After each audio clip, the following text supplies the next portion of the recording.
Got pretty much the same people on here, so welcome back. For anybody that's joined us or is new, we are now talking. We're going to be discussing the Iroquois and Broad Roundabout project.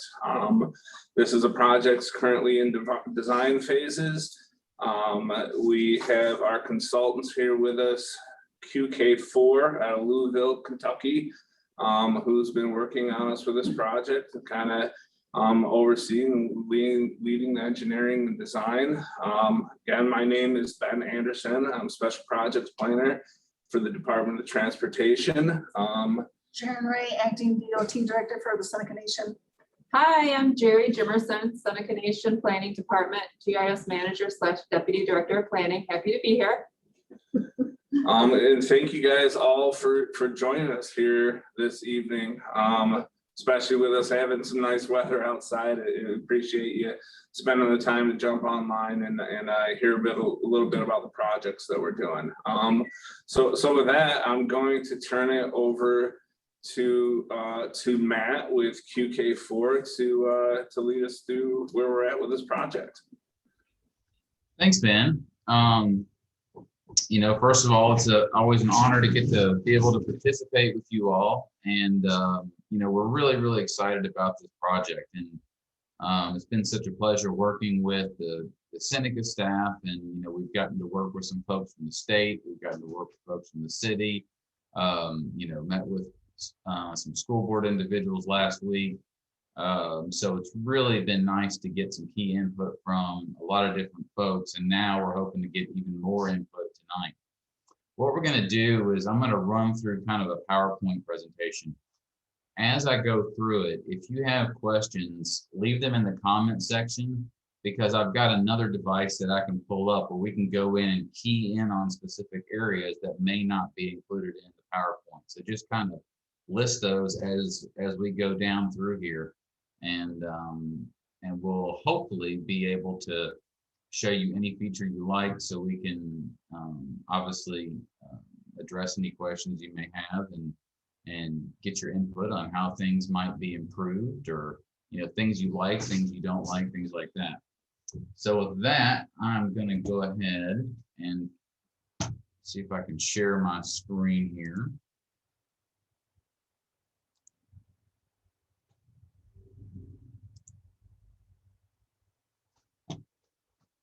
Okay, and we will get started.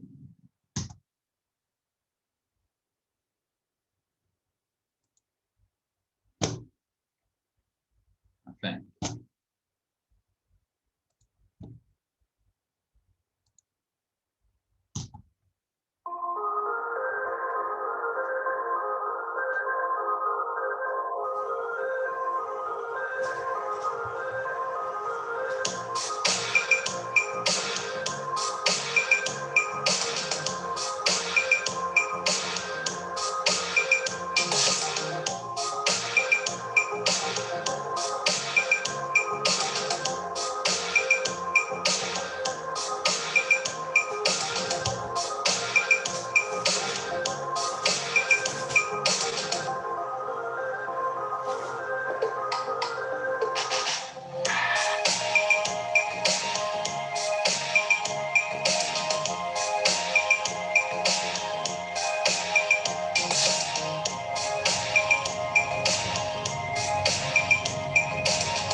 Let's take a look at the project location. As Ben mentioned earlier, it's at the intersection of Broad Street, where that intersects with Messenger Street and Iroquois Drive. We're going to encompass a pretty decent area with the project, and as we go through here, you'll see some of the key features that we have. So what are some existing concerns about this intersection? It's a pretty dangerous intersection. I've been out there several times, and every time I'm out there, studying the intersection, it seems like I see 3 or 4 almost wrecks every time. One of the biggies is you have a 5-legged intersection where a Hoy Street kind of sneaks in there also. And, that creates a lot of adverse safety issues with offset alignments of intersecting vehicles, which, can set up a lot of potential T-bone situations and things of that nature. You know, Usually with densely commercialized areas like this, especially with the kind of traffic volumes that we've got here, you'll typically see some left turn lanes or things like that to improve access in and out of the businesses. Not only to improve the level of service, but again, to improve that safety factor. And then, the third kind of key concern we honed in on was the Tim Horton drive-through. Especially during peak hours in the morning, it tends to back up onto Broad Street in both directions. So here's kind of the existing traffic pattern as we see now. And so what we did was we set up a bunch of VISM cameras out there at various locations to actually model the real live traffic data during peak hours. Then we took that data and we combined it with the traffic count data that New York DOT had, and then further calibrated it with the sales receipts and the timestamp records of how far or of how quickly Tim Hortons was pushing cars through. So we were able to get a pretty good traffic assessment. And as you can see from that screen, kind of in the upper left-hand corner there, that's kind of the theoretical traffic backup that can happen during those peak hours.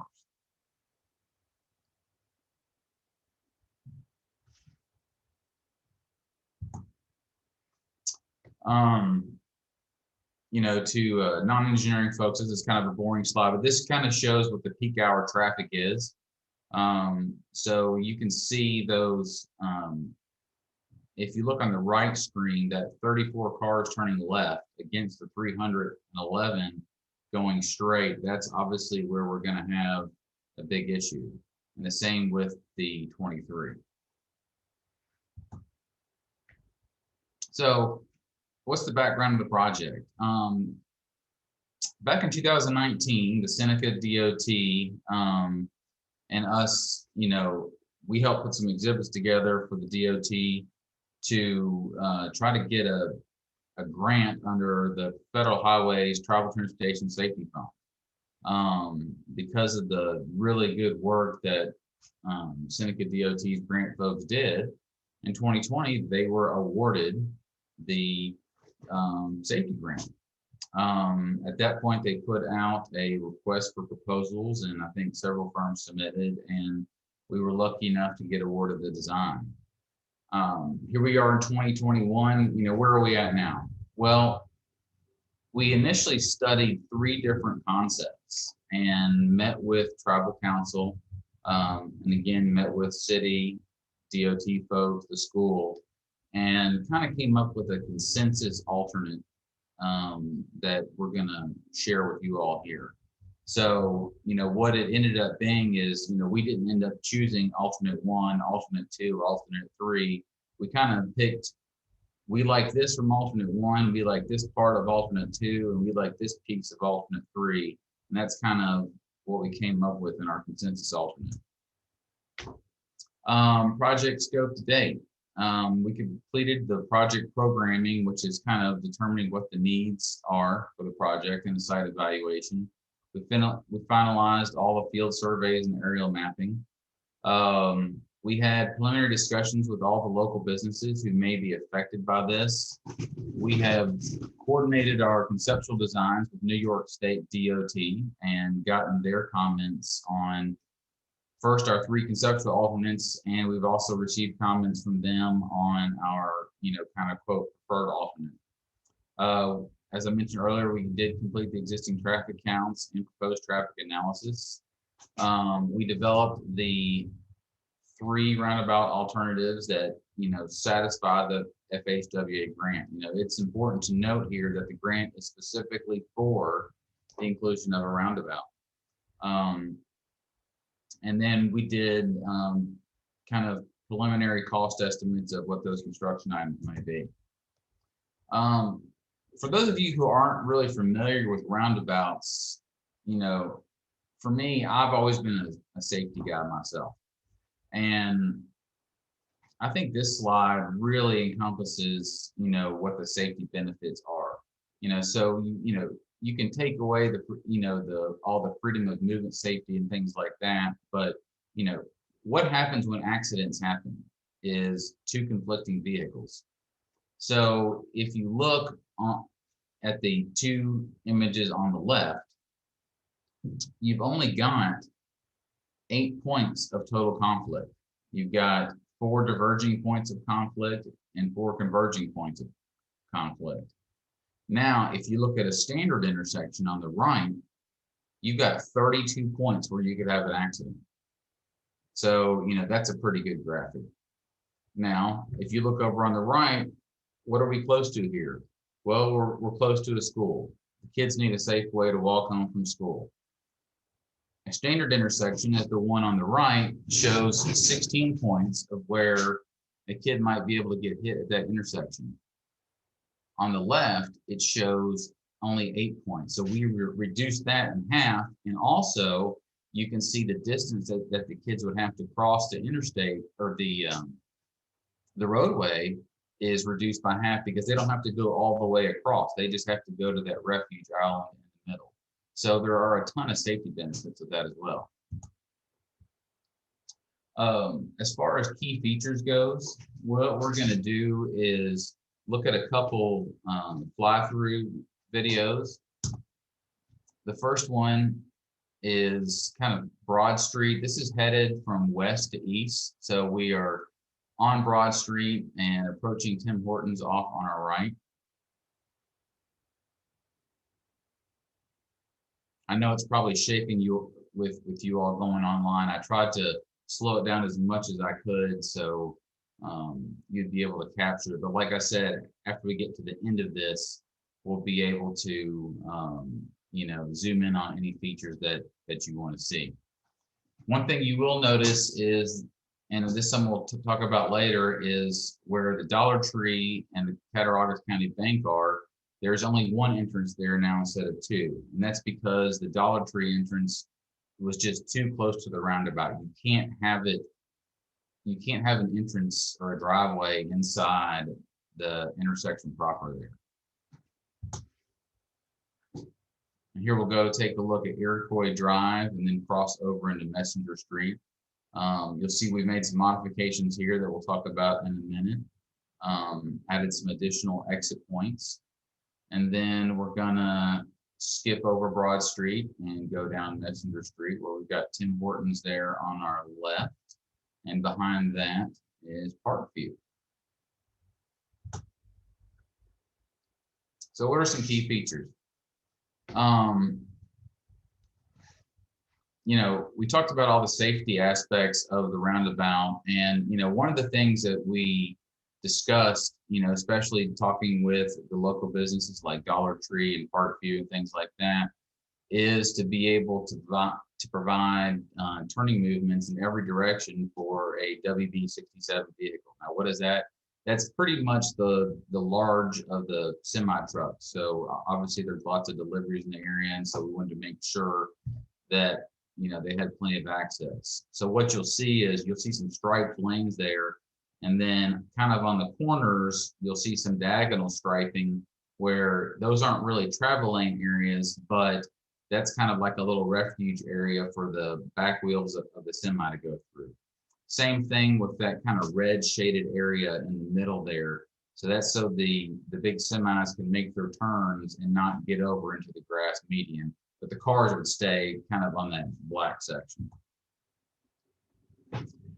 When we talked about some of the existing safety concerns earlier, we mentioned no left turns. So what we've kind of done here is proposed adding a 2-way left turn lane along Broad Street in that densely commercialized area. Another kind of add-on, and we'll talk about this in a little bit, is if you look in kind of the lower left-hand corner of that, you'll see that we are proposing an alternate exit to Tim Hortons. Now, this would be only for individuals who want to go right, turn right here and head east on Broadway, or excuse me, on Broad Street. But based on the traffic volumes we saw, it would eliminate a lot of the traffic volume out of that roundabout.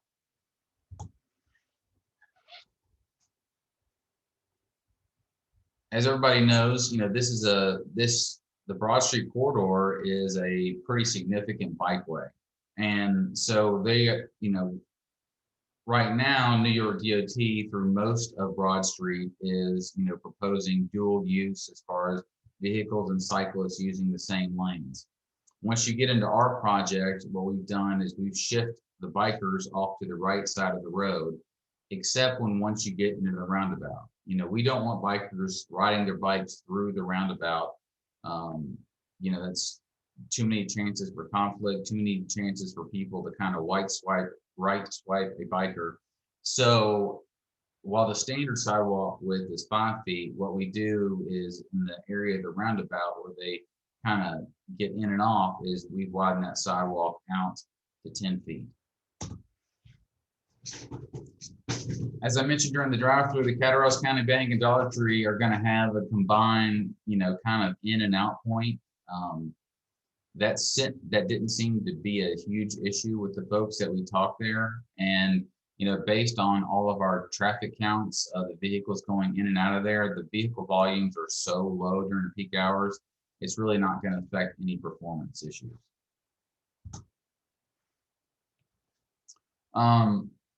One of the things that you'll notice about this one that's maybe a little bit different than some of your standard roundabouts is we've got a dedicated right turn lane going into Tim Hortons. So if you're traveling east on Broad Street and you want to go right into Tim Hortons, there is your dedicated lane.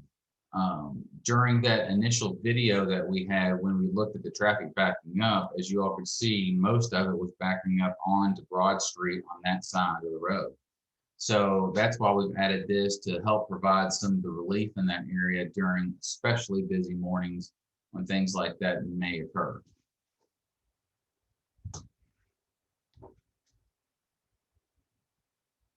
So in an effort to eliminate the 5-legged intersection, we obviously wanted to give good access to Hoy Street. And also, a lot of folks come out the back of the bank, and that's how they kind of exit the deal there. So what we did is we kind of realigned Hoy Street and then realigned the exit for the bank. So you can see that it provides direct access onto Iroquois. And so we've got kind of like a split median in there through our Iroquois Drive section where cars can cross over and back and forth.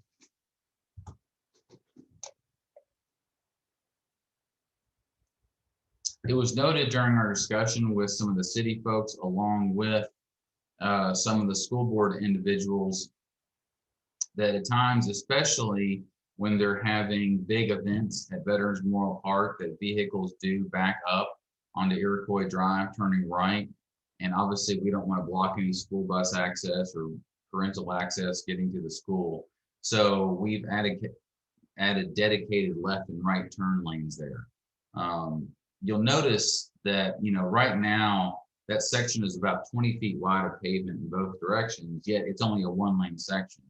So we've taken that down to standard width because there's no need to have all that extra pavement. And really, it was being used, that pavement was set up because of the poor intersection alignment. So now that we have a good intersection alignment, good geometrics, good traffic flow, that extra wide pavement is no longer needed. So we could, definitely pass along some cost saving measures there. Traffic considerations, is this thing going to work? So what I've got here is you'll see 2 rendered videos. One is the existing conditions model up in the left-hand corner, and the right-hand corner is kind of be your proposed conditions model. Now, these little animated cars you see, that's not just fake traffic that we threw in there. We took in the actual traffic numbers again that we got through all the cameras that we set up there and that we calibrated with the Tim Hortons register output data. So you can see kind of right now, there's some cars backing up on Broad Street, trying to turn left into Tim Hortons because it's already backed up out on the street. As we get a little bit later in the video, I think you'll see some backing up on the other side. So it obviously does provide some significant, traffic issue. If you look at the proposed conditions, the bottom right-hand corner, that intersection is free flowing. There are no traffic issues at any time. So, and I've kind of did a time lapse speed up thing so you can just see how things affect, but you can see, cars almost hitting each other, things like that due to the backups. But yet, if you look at the proposed conditions on the right-hand corner, no traffic issues whatsoever. Free flowing intersection at all times. And now you can see, like I mentioned earlier, up in the upper right-hand corner with the traffic backing up on the Broad Street coming from the other direction. So there's kind of your worst case scenario in the existing conditions section. And there's your worst case scenario with the proposed roundabout. So again, you can see there's no backup of traffic whatsoever onto Broad Street.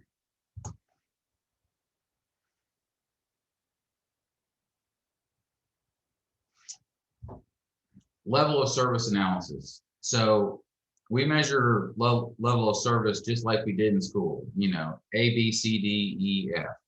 Obviously A is your best case scenario. F is your worst case scenario. Typically the goal is to have at least a level of service of C 20 years from now. And what our analysis revealed, once we put all the geometrics in there and put the live traffic data in there, is that the existing intersection has a level of service of E, which is almost as bad as you can get, with an average delay of 36 seconds. Where the proposed intersection, though, had a level of service of B with an average delay of 15 seconds. So as you can see, it's a marked improvement. Now, you may think, but you're just talking about 20-second difference there. What's the big deal about 20 seconds? Well, those 20 seconds aggregate over time and allow more and more vehicles to queue, so it actually extends the delay as you go forward. Okay, for right-of-way impacts, I am going to open up this menu and I'm going to try to share this other item here. Okay. Can you all see that? There we go. Now I can't see any of the comments since I'm sharing my screen. Does anybody from the Seneca side or Rebecca want to let me know if anybody's got any comments or? Yeah, we'll keep an eye on it.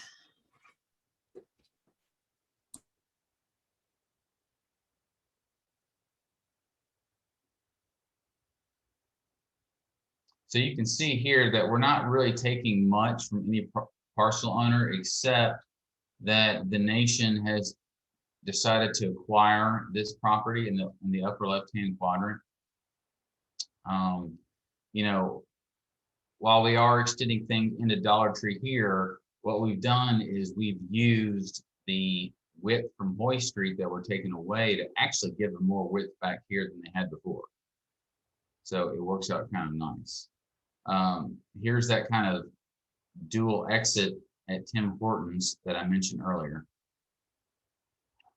So folks can go left or they can go right, but here it's going to be a dedicated right turn only, and nobody can turn in here. There will be a, very big do not enter signs here.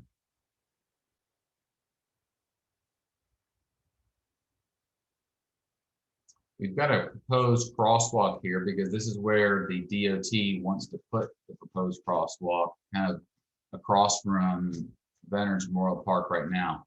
As many of you may know, the existing crosswalk actually goes to the middle of the entrance, and where you've got crossing traffic there, that's a pretty dangerous situation. So I like the fact that the DOT decided to move that crossing away from it a little bit.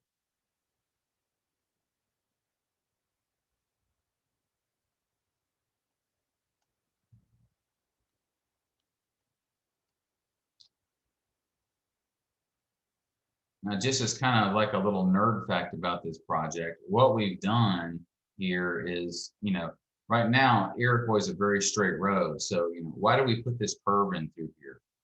Well, the idea is you only want cars to be able to travel at a specific speed when they're entering the right of way or the roundabout. So this kind of forces the cars into the roundabout at a much slower speed than if they were hitting it straight on.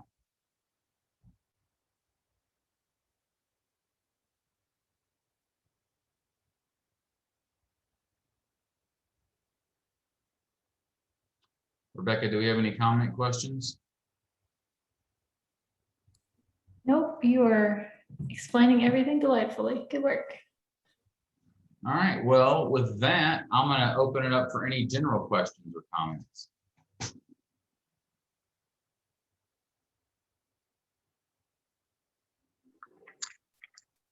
Hey, this is Kerry John. I did have a question. A lot of the traffic delays that were described are coming eastbound.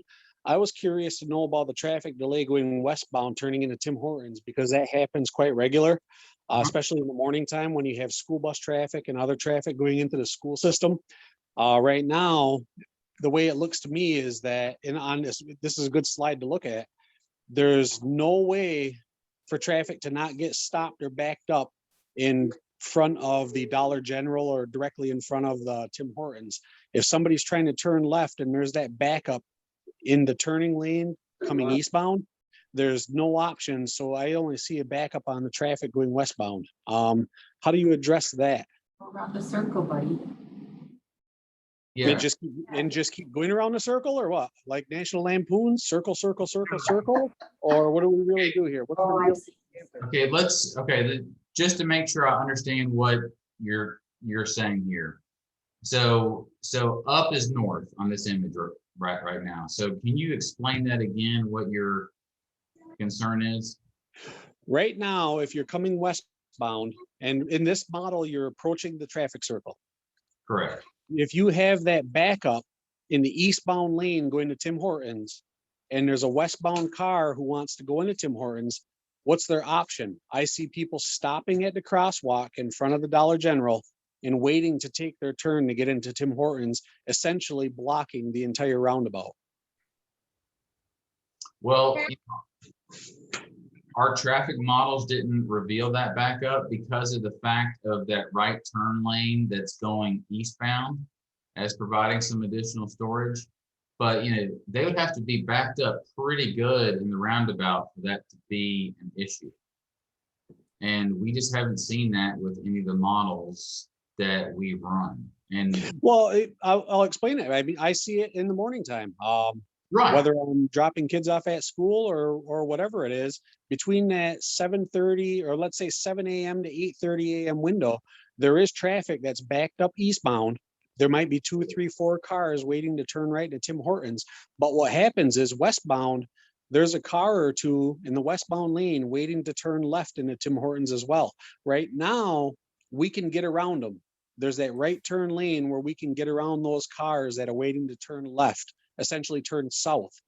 What happens in this model with this roundabout, if somebody stops at the crosswalk where the yield sign is on the pavement, then what? The traffic all backs up because there's no way to get around them. That's true. I've seen it happen a few times. Well, every time I'm there between those hours. Right. And that's why, again, putting that right turn in on going eastbound helped alleviate some of the backup from the westbound side. That's only the westbound, Matt. The eastbound, though, there's nothing. If you're going to Tim Hortons from eastbound, you're either going to get in the circle and you're going to stop because you're trying to get in that lane of traffic that's already backed up, or you're going to wait back over here in front of Dollar General and just stop until you can get in there. Yeah, that's exactly right. And your models didn't show any of that, but that's a real life thing that happens in the mornings. I've seen it probably 10 times in the last month. I've seen at least, sometimes I've seen 3 or 4 cars there backed up waiting to make that left. And they're treating it right now like a center turn lane. even though it's not. So let me go back here to this. Are you all seeing like kind of my PowerPoint slides there? Did I switch that over? Not yet. You No, do we or do can't- not? no. Where's your cursor? Okay, hold on. Let me see here. Okay, there we go. Now, do you see like a slide with some cars? No, we're still on the same screen.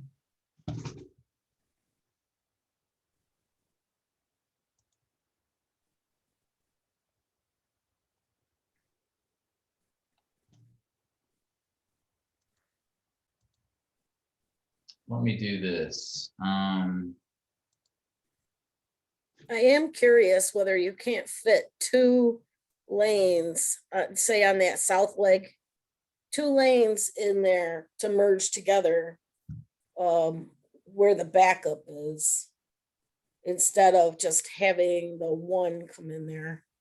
I almost think you could fit two, because you've got that striped area on the shoulder for a ways. There might be room, there might not be two, so.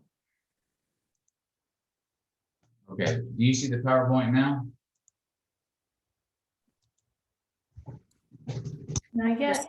Oh, not yet. Oh, I'm sorry. I forgot to hit the share button. There she is. Okay, you see traffic considerations? Yeah, Okay. So I'm gonna slip down to this one, and I bet what you're gonna see. Oops. What you're gonna see here is exactly what you all were describing.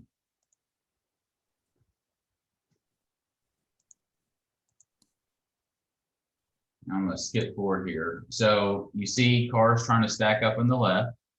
yep, And then as you get through here, you see all the cars stacked up in the right. That's the existing condition. Is that what you all were referring to? see how that yellow one is sitting there? Right. Yeah, this is what I was referring to as well. So when there's that stack up, that showing right now a stack up, there's been cars coming westbound 2 or 3 deep that create a stack up in the other lane. Now, in your roundabout model, with the adding of that second lane, it gives access for cars to get around the one stacking up. In the westbound direction, there's no option for that. Well, no, actually, that Right there, stop there. If you see that car that just stopped at that yield sign in that model, that's what's gonna happen. They're gonna stop and wait to see when they can get through, and it'll essentially back up that lane too. But we use the exact same traffic turning movements as we did over in the existing conditions.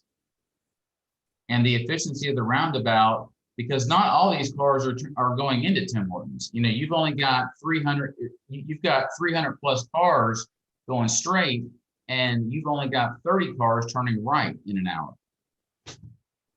Yeah, the ones going to Tim Hortons though will sit like in that space closer to the shoulder, so the other ones going straight through can get around them. Right. So it's the backup on the Broad Street because of all the traffic that's going straight. That's the concern.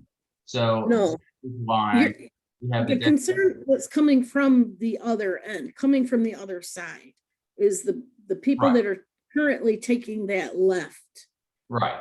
They're not really well accounted for on here, and I don't know if your traffic model is really showing the way the backups really are happening out there.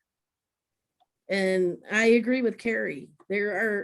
It's consistent every day that there are 3 and 4 cars backed up waiting to take that left turn.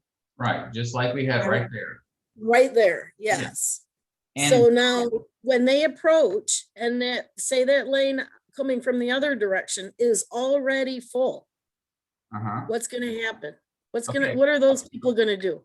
if you look at the top in the this right here, at that point right there, is the exact same time in the model as this point right here. The efficiency of the roundabout keeps cars from having to stand.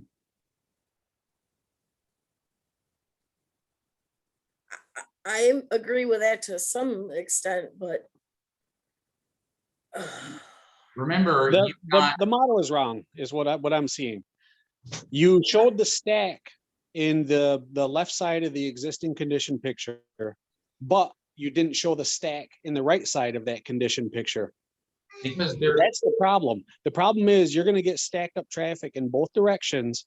And in the new roundabout proposal, those people who are stacked up on the left side of the model aren't gonna know what to do.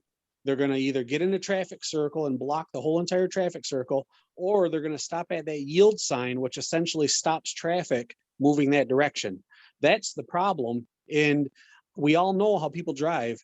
Nobody's gonna give anyone the opportunity to pull in. They're all just gonna sit there and hold their ground and keep their place in line. They're not gonna give up their place in line for somebody coming from the other direction.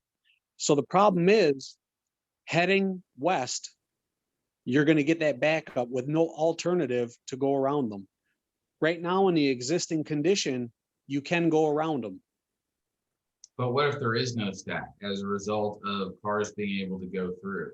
I mean, there would have to be a pretty good stack here, and none was in using the exact same traffic model, the exact same turning movements that we did in the existing conditions, the exact same timings.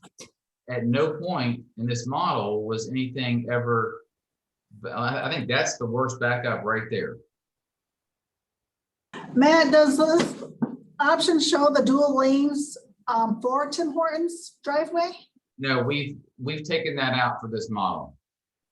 That, and to those of you all on the meeting who weren't involved in some of the preliminary discussions, one of the things that is being talked about from the Tim Hortons side of things is potentially making their drive-through a dual lane drive-through. that would be good. I also wanted to just make a note to you guys, and I don't know what's going on, but I've noticed that their deliveries are no longer going to the back of the lot in Parkview's lot. They're pulling in their parking lot now, which is Yeah, very with some tight. ice. Yeah, and then even last week, I saw one parked right in the dead center of Messenger Street, unloading. So like nobody could have gotten past that driveway into Tim Hortons if they tried. So something's going on about those truckers using that for deliveries. And, you know, Carrie, I want you to know that I take your point very well to heart. And we actually tried to slow down the numbers, you know, make Tim Hortons operate slower than their, you know, receipt registers were showing, to try to get it to back up and see what happens. And we just couldn't get it to back up. At least the only direction that we were able to get it back up were the cars coming west, eastbound from the west. Matt, Yes, ma'am. when you have Broad Street coming from, we're gonna just call it north on here, coming from the north, Mhm. and then you're turning west. Is there any way, as you're coming into that splitter island, to move that tighter to the sidewalk and to create two lanes right there for the length, at least of that splitter island, maybe even if you have to reduce the size of that splitter island some, enough to have enough stacking for 2 or 3 cars right there. So that,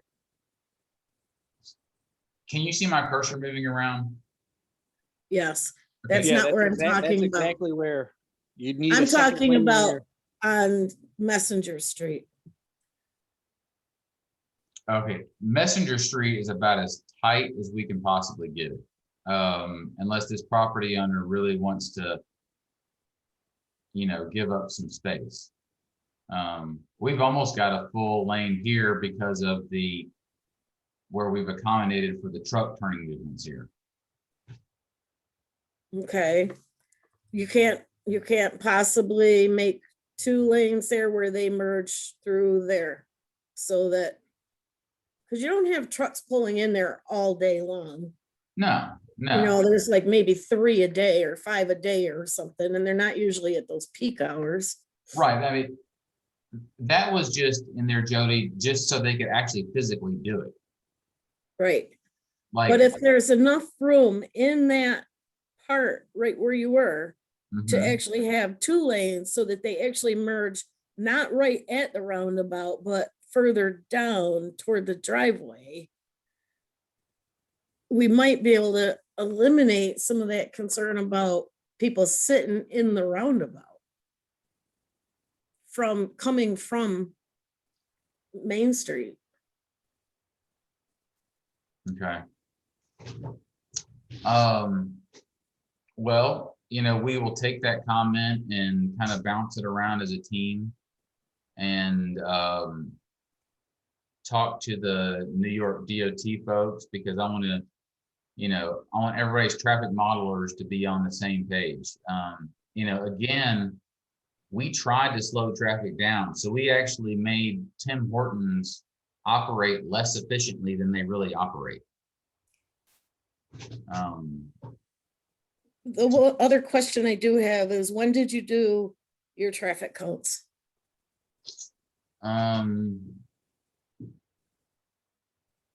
It was during COVID when school wasn't in, but that's why we had the New York. That's what I was afraid of, is Well, that doesn't really show the amount of traffic that's really going through there, like now with school in session. If you recall, I noted that we had New York DOT's traffic counts, which were taken pre-COVID during school, and we used those to help calibrate the model. But also New York DOT counts, we found out that those were not highly effective when it came to certain things, because they totally underestimate somehow the pull behind traffic. Because the last time there was an expressway job and they detoured through the territory, it was a major mess. Right. And a lot of that was the pull behind traffic, which isn't really represented here either. Well, and now for the Tim Hortons traffic, we used their register receipts and took the worst day they had in the last year. Yeah, from Tim Hortons, but I'm talking about the straight through traffic, the ones that are going actually to the grocery store or the Dollar Tree or Yeah. Well, I mean, something like that are pulling campers or boats. And it happens a lot in the summer and weekend Fridays. right. But that's not a concern because the level of service in those directions is so good. That's where you're going to get your big roundabout benefit is. Well, I have no doubt it's gonna help. I just am not sure it's there's still gonna be times when there's gonna be some issues, and we need to be prepared to fix it, I guess. I just am not sure. I think Carrie has a valid point about that Absolutely. backup coming from the other direction. Yeah, absolutely. And, we can definitely look at something else and, talk it over with the staff there. And see if any other ideas can be generated. Right now, just based on all the numbers, the traffic doesn't warrant it based on that, plus observations. Jeremy, our expert traffic engineer, he spent 3 days out there studying the site, watching cars along with his videos. So, he's well aware of the backups and driver habits and things like that. That's why. Have him come out in a month on a Friday morning or all day Friday, and then he'll see, because. Yeah, my question is, when was he out? When did he actually do that? Carrie, to be honest with you, I don't have the date off the top of my head. I'd have to go back to our records and see what the dates were on those. Okay, because one of the things that I want to point out is, if it was any time in the last year, COVID. Right. Well, here's the thing. Our school was virtually all remote at the time. Teachers, students, everybody was remote. Now our school is back in person. All the teachers are in the building, all the students are in the building. So all of a sudden, we have 800 people going to that high school in the morning. And if he did the study in the past year when COVID was around, that study is invalid because that's Well, not a real situation. if you recall, what I have, what I noted was that we didn't just use those numbers. We looked at historical New York DOT data for the last few years of, Pre-COVID data too. what's that? Some pre-COVID data. Right. Is- We have over a year's worth of pre-COVID data, and we have Tim Hortons gave us all their register receipts to see how many, so we could actually see how many cars are coming into Tim Hortons in their peak hours. How often they are pushing them through. So, you know, that's some, and that has nothing to do with COVID because, you know, we said, give us your worst case scenario when school's full in session, no COVID, give us the worst. And that's what we use. So we didn't just, you know, we may have used the VISM models or the traffic camera models to, you know, give us an idea on driver habits and stuff and things like that. But we definitely ramped up the numbers due to COVID based on New York DOT's numbers and Tim Hortons numbers. So it, you know, it wasn't just a static traffic count. We said, okay, that's what it was that day, so let's call it good. No, we looked at a bunch of different variables to try to get the most accurate data as possible. But I still see absolutely 100% see what you're saying, Carrie.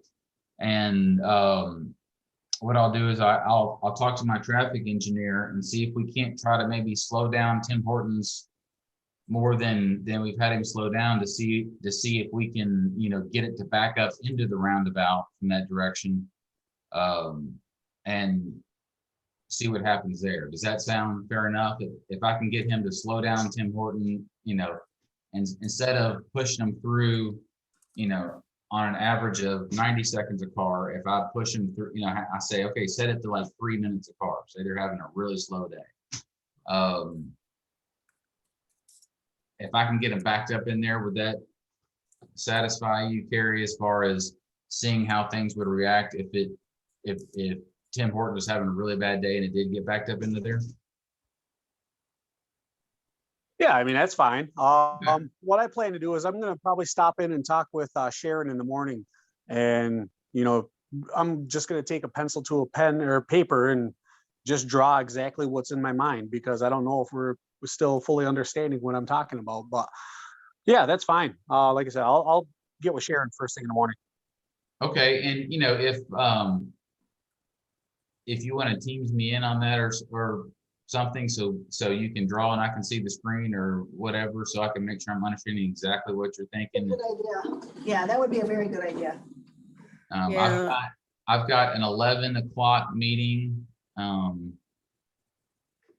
It would probably have to be, I don't know, well, just give it with me on times and I'll see what I can work out. I do have one other question, and then I gotta tell you, I really like this overall. And it, you know, it really kind of took advantage of the space that's available there and you know, that one house on the corner, that's a rental property, and I didn't think that they would be very real difficult to have to work with. And so I hope that hasn't been a problem, but you know, I think that this will be an improvement over what's going on there now by any means. And, you know, overall, I like this. I like this a lot better than the median, you know, through that stretch and having 2 roundabouts. So I'm glad that this is the way it ended up. I do see a little bit of concern with that backup coming from the east going west. And depending on how each individual driver acts, it could get a little screwy. Yeah, and you know, there is always the option of making it a partial multi-lane roundabout. where we can use that truck apron area there to actually provide some backup relief. I was wondering about that, actually. Okay, can you all See see some my of our Tim here? Hortons people sitting there staging themselves. Can you all see my cursor? Yeah, So, there is the theoretical opportunity to provide a second lane through here that goes on around where the Tim Hortons folks, if it were to stack up, then you wouldn't have that situation blocked. that's a little scary, actually. I mean, they've been doing that a lot in the last few years. It looks kind of weird from above because the center of it isn't round anymore. It's kind of, Is that guy riding a bike all over the middle there? so that's from the alternate tube model, Jody. I just got this important. I'm sorry. I couldn't help it. We didn't know that we could put the circle here until Mhm. last week. So I've been working like 12-hour days to try to get this stuff ready for the meeting. And like you can see, there's some people standing right here in the middle of the road, just kind of hanging out where they were in the sidewalk. So I apologize for that. But and this guy No, that's just funny. looks like he got buried in the bricks there when they were doing the apron. All right, I have to go. It looks good. I wonder what happens when the next business goes in. You know, I mean, this is a commercial stretch through here. Mhm. So I hope that the city planning board starts really looking at these things a little closer. I personally don't believe they should have ever let Tim Hortons go in on such a small site, Yeah, but it's definitely tight to there, especially with the traffic impacts that it has. yeah, So, but it is what it is. It's already there. So now we just have to figure out the best way to work with it. So, Carrie, no, I'm sorry. well, I'm excited. I'll see you guys later. See you, Jody. Thank you, Jody. Carrie, I want to make sure that all your concerns, at least that you know that I've heard you correctly, and that we're going to look at some different options to try to alleviate that. So, I would be happy to, meet with you, one-on-one virtually, whatever it takes, because I definitely don't want anybody to leave this concerned or kind of worried what's going to happen. Well, like I said, I'm gonna stop in and talk to Sharon first thing in the morning. I'm not worried about getting on a Zoom or anything with you. I'm just gonna relay my information to her. Okay. The biggest thing and I'll be honest, I was never in favor of this roundabout from day one. Back when Jody was the director, we talked about it. This is going back 4 or 5 years. I thought it was a horrible idea. I'm on board with it because it seems like it's going forward, but I still don't think it's right. And also, in case you didn't know, I'm also on our school board here in Salamanca. So my other major concern is making sure that this doesn't interfere with our busing traffic, our student and staff traffic, which will create problems. And that's what I was trying to get at, is right now we have a lot of staff and students. Well, their first stop before they go to school is Tim Hortons. Mhm. And the traffic delays you're showing are only one directional, when the reality is the traffic delays are both directional. It's just right now there's a way around them. So I don't see that addressed in this. And like I said, I'll just get with Sharon first thing in the morning and again, just go over, my thoughts. Okay. Sounds great. I really do appreciate all your comments.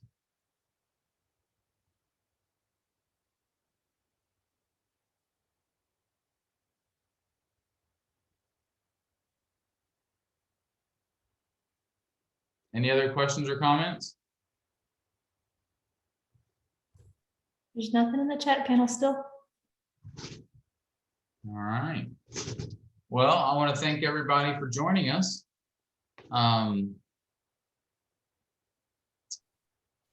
believe Seneca's got some comment areas. If there's something that you happen to forget about, and want to make sure that the project team takes a look at it.